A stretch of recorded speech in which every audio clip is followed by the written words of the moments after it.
This is Twit. This episode of iFive for the iPhone is brought to you by Braintree. Even the best mobile app won't work without the right payments API. That's where the Braintree V.0 SDK comes in.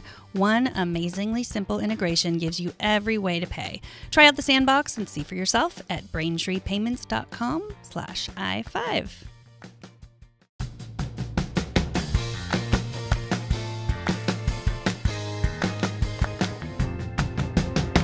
Welcome to iFive for the iPhone, episode 166. iFive covers the latest iPhone apps, tips, tricks, and of course some news.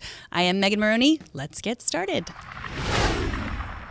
Last week, Apple rolled out iOS 9.1 with improved performance for multitasking, better stability for CarPlay, music, photos, Safari, and search. If you have the new iPhone 6S or 6S Plus, you'll get new motion sensing capabilities for live photos that recognize when you're picking up the phone or putting it down so you can avoid messy-looking ends or beginnings to your live photos.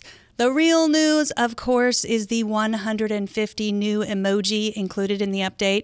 So now we can express ourselves with a hugging face, a thinking face, trendy glasses face, a face with rolling eyes, a turkey, a crab, a hot dog, a squirrel, a cricket bat, prayer beads, a menorah with 9 branches, a mosque, a synagogue, popcorn, a taco, a burrito, a unicorn, a cheese wedge, a unicorn head, a champagne bottle, and a middle finger.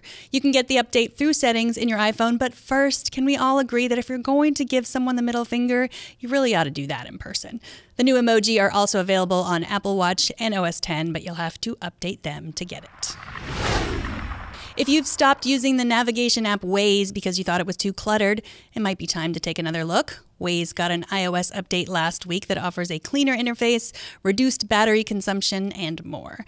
The Google-owned Map app operates independently from Google Maps and offers alerts for traffic, speed traps, and other road hazards such as construction, pulled-over cars, or zombies. Waze's greatest feature has always been its use of crowdsourcing to get real-time information from people driving the exact routes where you're headed.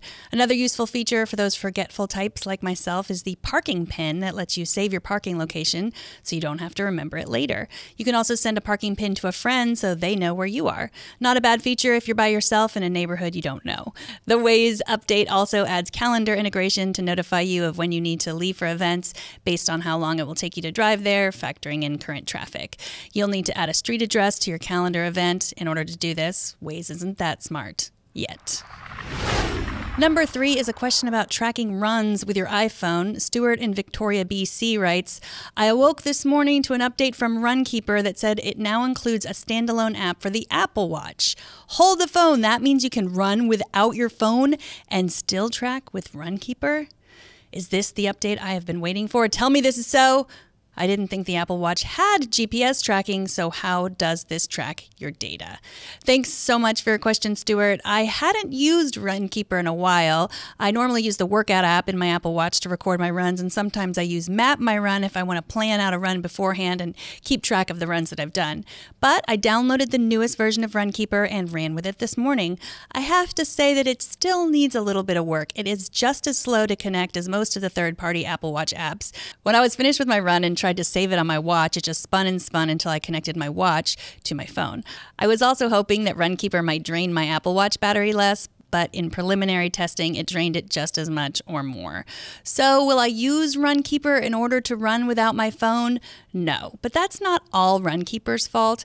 I don't take my phone when I run with friends, but I always take my phone when I run alone. Without my phone, I can't make emergency calls. I also like to listen to podcasts and music while I run, and although I can store some music and stream it to Bluetooth earbuds from my Apple Watch, I like having more variety of everything that's stored on my phone to listen to. And if, knock some wood, something happened to me, there's no GPS on my watch to alert anyone about my whereabouts. Which brings me to your question about Apple Watch and GPS. You are correct that the Apple Watch does not include GPS. But I can measure my runs even without Runkeeper. Whether you're using the workout app or Runkeeper, run or walk with your phone and your watch a few times so that it'll calibrate your steps, and then it will use an algorithm to track your run and determine distance, total steps, calorie burn, and heart rate, whether or not you have your phone with you. But but it's not going to let you map out a run and give you turn-by-turn navigation. It will record your run so you can keep a log in the app on your phone, but it won't give you a map of where you've been, only a record of your distance. So if you already pay for the Pro version of Runkeeper and you have an Apple Watch, I say give it a try. But should this new Apple Watch app be the only reason you buy an Apple Watch? I say no. And as long as we're talking about running with your phone, I just ordered this Johto Sport armband for $12, and I'm not a fan. It doesn't fit that well, and I don't like it because it doesn't give me access to Touch ID. So if anyone has a recommendation for a better armband that will fit my giant 6S Plus, email me at megan@twit.tv or find me on Twitter. I'm at Megan Morrone. This episode is brought to you by Braintree. Developers around the world have embraced the Braintree v.0 SDK as the easiest way to add secure mobile payments to their apps and websites. No matter what payment type, Braintree accepts it. Apple Pay, Android Pay, PayPal, Venmo, credit cards, even Bitcoin. And if something new pops up, Braintree will support that too. Simple, secure payments, elegant code with clear documentation, and you can integrate it in minutes. If you don't have time, give them a call and they'll handle the integration for you and walk you through it. Braintree gives you an easy way to accept multiple payment types with one integration. Try out the sandbox and see for yourself at braintreepayments.com/iFive.